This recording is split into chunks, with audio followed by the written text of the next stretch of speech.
এবং আজকের এই বর্ষবরণ অনুষ্ঠানে আমরা তাদের পরিবারের প্রতি আসলে আমাদের কৃতজ্ঞতা। কিন্তু আমরা যে উদ্দেশ্য এবং লক্ষ্যকে এই নববর্ষের দিনে একটা ব্যতিক্রমী বিরোধী আন্দোলনে বিএনপি পরিবারের যত অঙ্গ সংগঠন সামনে চেয়ারগুলো পূরণ করা হচ্ছে তাদের পরিবারের সাথে নিয়ে আজকের এই তাই আমি তাদেরকে প্রথমেই তাদের বিদেহী আত্মার মাগফিরাত কামনা করছি এবং আমরা তাদেরকে নিয়ে ছোট্ট পরিসর বৃহত্তর বগুড়া পরিবার যে একটা আমাদের লড়াই কিন্তু এখনো শেষ হয়নি। আমরা রাজপথে ছিলাম, এখনো আমরা কিন্তু আছি। এক যুগের বেশি হয়ে গেছে আমি আমার বাবাকে চোখের দেখাটাও দেখতে পারিনি। তখন আমার বয়স ছিল মাত্র 3। এখনো কিন্তু ষড়যন্ত্র থেমে নেই, আপনারা জানেন ষড়যন্ত্র চলছে। বান্ডেল থাকলে প্রতি সেনমানিতে টাকা বাঁচবে।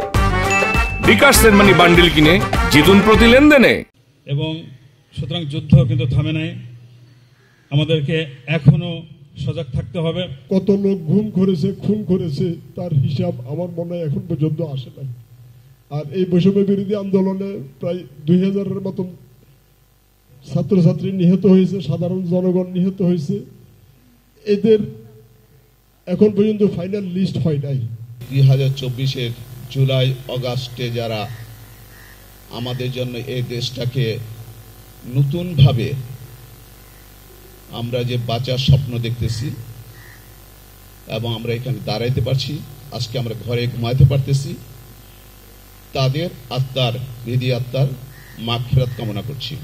5 আগস্ট পরবর্তী যে অর্জন আমাদের হয়েছে সে অর্জন ধরে রাখার জন্য আমাদের এখনো সংগ্রাম করে যেতে হবে, সেই সংগ্রাম অব্যাহত রাখতে হবে এবং আগামী 1 বৈশাখে যাতে আমরা একটা নির্বাচিত সরকারের মাধ্যমে ক্ষমতা হস্তান্তর হয় সেই প্রক্রিয়া যাতে যেতে পারি সেই প্রচেষ্টা আমাদের সবার রাখতে হবে এবং আমাদেরকে সেই প্রচেষ্টা চালিয়ে যেতে হবে। গোটা বাংলাদেশের মানুষ মিলে আবার একটি গণতান্ত্রিক সরকার প্রতিষ্ঠিত করবার জন্য আমাদের যে পথ চলা সবকিছুর পেছনে আমাদের একটা উদ্দেশ্য, সেটি হচ্ছে মানবিক বাংলাদেশ গড়ে তোলা।